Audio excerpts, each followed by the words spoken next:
আজকে 4 বিধানসভায় উপনির্বাচন। এই 4 সংখ্যাটা বড় কথা নয়, বড় কথা হচ্ছে যেখানে যেখানে বিধানসভার উপনির্বাচন, বিশেষ করে রায়গঞ্জ, বাগদা এবং রানাঘাট দক্ষিণ। সাধারণত উপনির্বাচনে শাসক দল, রাজ্যের শাসক দল বা যে কোনো শাসক দল এগিয়ে থাকে, কিন্তু এবারে এই বিধানসভা উপনির্বাচনে এই 3টি বিধানসভা কেন্দ্রে শাসক দল পিছিয়ে লোকসভা ভোটের নিরিখে। এবং আরেকটা হচ্ছে মানিকতলা, দীর্ঘদিন ধরে আইন আদালত জটিলতা, তারপরে মানিকতলা বিধানসভার উপনির্বাচন। মানুষ কি মানিকতলা বিধানসভা উপনির্বাচনে এগিয়ে আসবেন ভোট দেওয়ার জন্য? আবাসন কি কাঁটা তৃণমূলের মানিকতলা বিধানসভা উপনির্বাচনে? আর অন্য 3টিতে তৃণমূল কি পুনরুদ্ধার করতে পারবে নাকি বিজেপির জয়? এই সব নিয়েই আমরা, ভোট শুরু হয়ে গেছে, 1 ঘন্টা অতিক্রান্ত। আমাদের সঙ্গে রাজনৈতিক ব্যক্তিত্বরা রয়েছেন, তাদের সঙ্গে পরিচয় করিয়ে দেব এবং আপডেট সবার আগে নিউজ 18 বাংলায় আপনাদেরকে দেব। আমার সঙ্গে রয়েছেন তৃণমূল কংগ্রেস মুখপাত্র রিজু দত্ত, সিপিআইএম নেতা বাদশা দাস, কংগ্রেস মুখপাত্র চন্দন ঘোষ চৌধুরী, বিজেপি মুখপাত্র তন্ময় মুখোপাধ্যায় এবং অধ্যাপক দেবর্ষী ভট্টাচার্য। সরাসরি চলে যাব প্রথমে মানিকতলা। যে মানিকতলার কথা বলছিলাম, আবাসন কি কাঁটা? আজকে 7টা বাজে 8টা বেজে গেছে, 7টা থেকে শুরু হয়েছে ভোট গ্রহণ। এই মানিকতলা বিধানসভা উপনির্বাচনে কিরকম টার্ন আউট, কথা বলবো। সরাসরি চলে যাব প্রতিনিধি অর্পিতার কাছে। অর্পিতা, মানিকতলা গতকালই একেবারে যুযুধান, কল্যাণ চৌবে, কুণাল ঘোষ, সেরকম কি মানুষের মধ্যে উৎসাহ উদ্দীপনা আছে? বিধানসভা উপনির্বাচনে সাধারণত দেখা যায় ভোট কম পড়ে, আবাসনের মানুষরা কি আসছেন এখনো পর্যন্ত?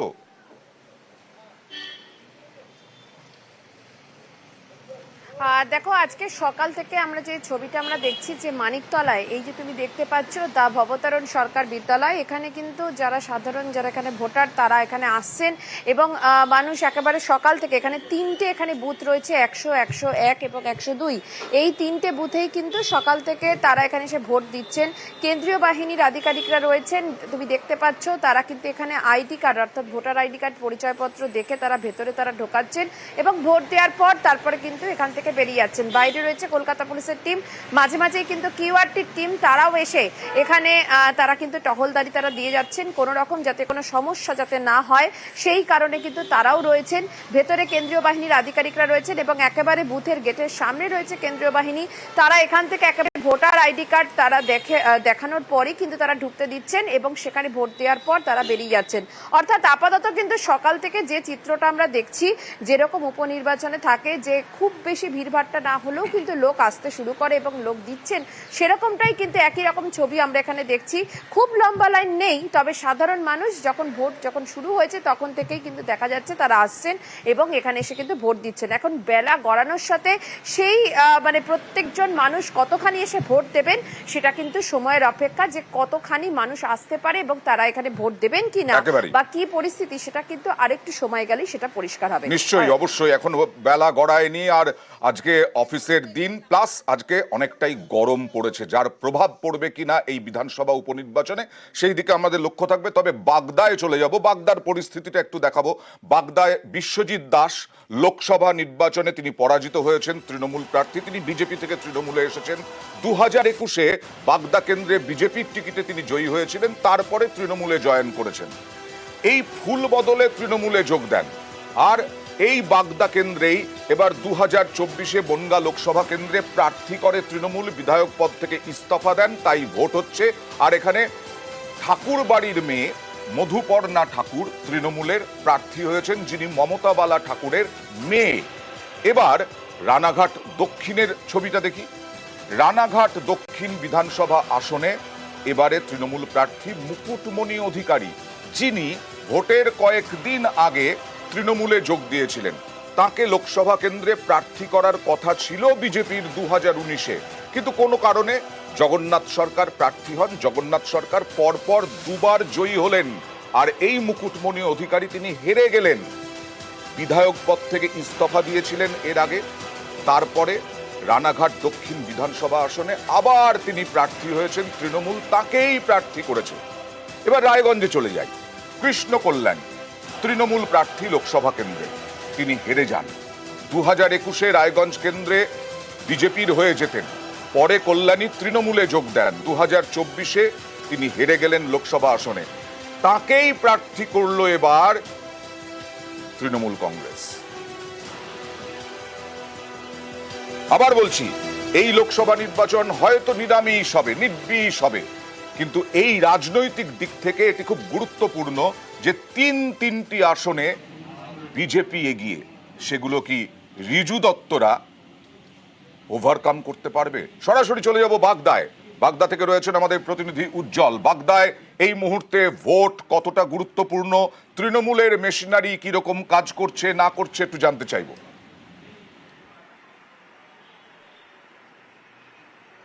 দেখো, বাগদায় সকাল থেকে আমরা দেখছি যে ভোটদান প্রক্রিয়া শুরু হয়ে গিয়েছে এবং একটা বিষয় এখানে যে লোকসভা নির্বাচনে যে তৃণমূলের যে রেজাল্ট হয়েছে তারপরে কিন্তু মনস্তাত্ত্বিক দিক থেকে তৃণমূল অনেকটাই অ্যাডভান্টেজে রয়েছে বলেই মনে করছে রাজনৈতিক মহল।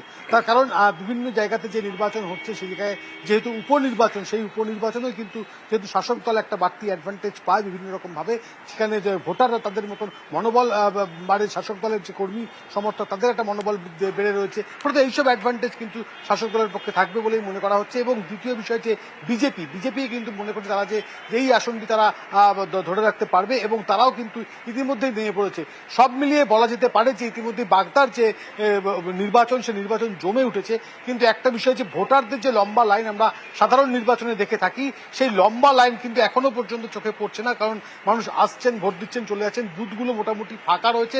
মনে করা হচ্ছে যে আর কিছুক্ষণ পরেই হয়তো মানুষ আসবেন, কারণ যেহেতু উপনির্বাচন সেক্ষেত্রে মানুষের যে ভোটদানের প্রক্রিয়া সেখানে আর একটু পর থেকেই শুরু করা হয়। ফলত সব মিলিয়ে বলা যেতে পারে যে বাগদা যে উপনির্বাচন, সেই উপনির্বাচন কিন্তু চলছে এবং মানুষ যে নির্বাচক মন্ডলী তারা ভোট দেওয়া শুরু করে দিয়েছে। উজ্জ্বল, কোনোভাবে শান্তনু ঠাকুরের গতিবিধি কোনো লক্ষ্য করা যাচ্ছে?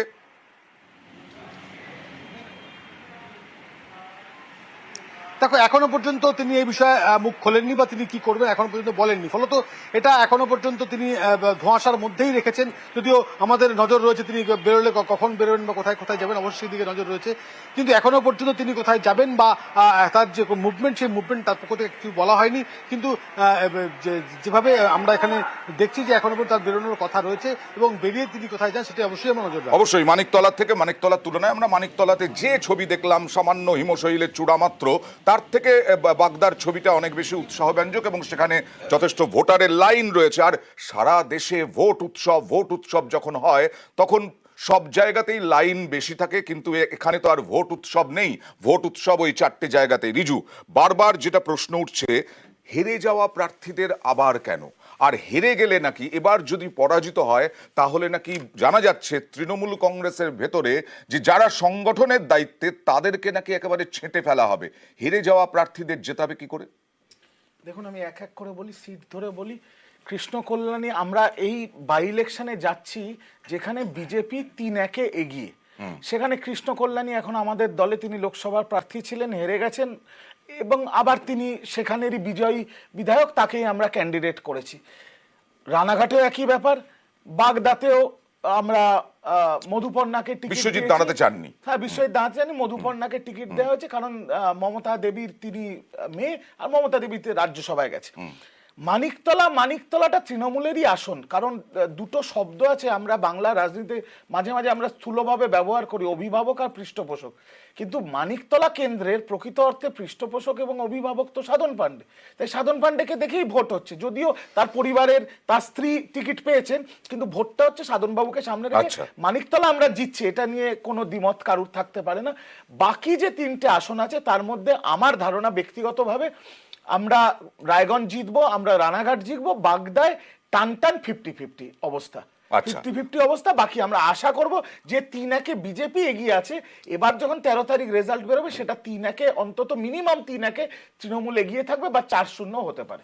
আমি তন্ময় বাবুর কাছে যাবো, একই প্রশ্ন। কল্যাণ চৌবে, মানিকতলার মতো এত গুরুত্বপূর্ণ একটা, যেখানে লিগাসি হচ্ছে সাধন পাণ্ডের, বলছেনই রিজু দত্ত, সেখানে কল্যাণ চৌবে বারবার হেরে যাওয়া একজন প্রার্থী, তাকে কেন আবার প্রার্থী করা? আবার গতকাল কল্যাণ চৌবের সঙ্গে কুণাল ঘোষের কথোপকথন, বিস্ফোরক অডিও ফাঁস করে দিলেন কুণাল ঘোষ। দেখুন, এই যে অডিওটা কথা বলছেন, এটাকে কোনো সত্যতাকেও যাচাই করেনি এবং কল্যাণ চৌবে বলেছেন যে এটা হচ্ছে একটা ডক্টর অডিও। তার মানে আপনি বলতে পারেন এটা ফেক অডিও হতে পারে।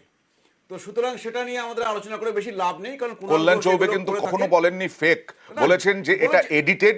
তারপরে রাত 8টার সময় কুণাল ঘোষ পুরোটা আমাদেরকে দিয়ে দিয়েছেন, মানে মিডিয়াকে দিয়ে দিয়েছেন। আমি ফেক মানে পুরোটা বলছি না, ডক্টর ভিডিও মানে হচ্ছে উনি বলেছেন যে পুরো জিনিসটা শোনানো হয়নি এবং যেটা শোনানো হয়েছে তার মধ্যে অনেক কথা ওনার নেই ওখানে অ্যাকচুয়াল ভিডিওতে, অ্যাকচুয়াল অডিওতে। তো সেটা আমরা জানি না, এটা হচ্ছে ইলেকশনের আগের দিন করা হয়েছে।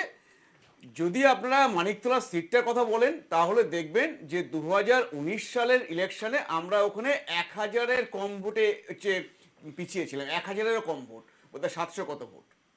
তারপরে 2021-এ হচ্ছে সাধারণ লিড পেলেন তৃণমূল, বা তৃণমূল জিতলো সিটটা, সেটা ওই 20,000-এর কাছাকাছি ভোটে।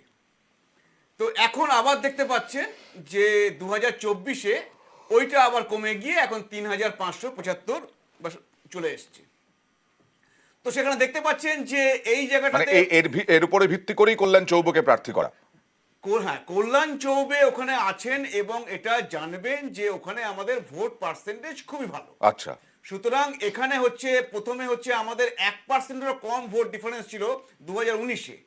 তো তারপরে এইটাতে যেটা দেখছেন, এইটাতে কল্যাণ চৌবে ওখানে আমাদের ভালো প্রার্থী এবং আমরা আশা করব যে ওখানে হয়তো এবার আমরা জিতবো। বেশ।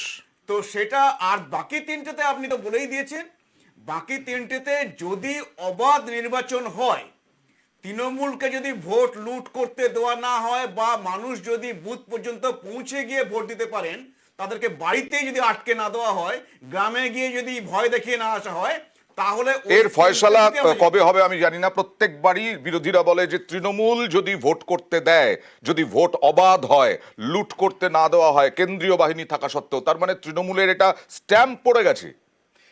একটা কথা বলি, নাচতে না জানলে তো উঠোন বেঁকা হবেই। আমার কথা হচ্ছে ভোট করাচ্ছে কেন্দ্রীয় নির্বাচন কমিশন, আছে কেন্দ্রীয় বাহিনী। আমি তো দেখেছিলাম বিজেপির শীর্ষ নেতাদের লোকসভাতেও বলছে ডায়মন্ড হারবারে ভোট লুট হচ্ছে। তাহলে কেন্দ্রীয় বাহিনী আর কেন্দ্রীয় নির্বাচন কি করছে? তাহলে এই সংস্থাগুলোকে তুলে দিক না বিজেপি। এরা যদি পঞ্চায়েতে অভিযোগ করবে, কর্পোরেশনে অভিযোগ করবে, লোকসভাতে অভিযোগ করবে, বিধানসভা অভিযোগ করবে, কিন্তু বারংবার একটাই প্রথা বজায় রাখছে যে এরা হারছে। আসল কথা হচ্ছে সংগঠন নেই, ভোটার কিছু আছে ঠিক। বিজেপি যে অভিযোগটা করে যে পুলিশ তো আসলে পরিচালনা করে কেন্দ্রীয় বাহিনীকে, সেই পুলিশই বিপথে চালিত করে কেন্দ্রীয় বাহিনীকে। আমি আসবো, আরো অনেক ফ্যাক্টর রয়েছে অনেক জায়গায়, মানিকতলা, বাগদা, রানাঘাট দক্ষিণ বা রায়গঞ্জে। একটা ছোট্ট বিরতি, এবং ছোট্ট বিরতির পর বিভিন্ন জায়গা থেকে লাইভ রাজনৈতিক তর্ক বিতর্ক, সব আপডেট সবার আগে নিউজ 18 বাংলা।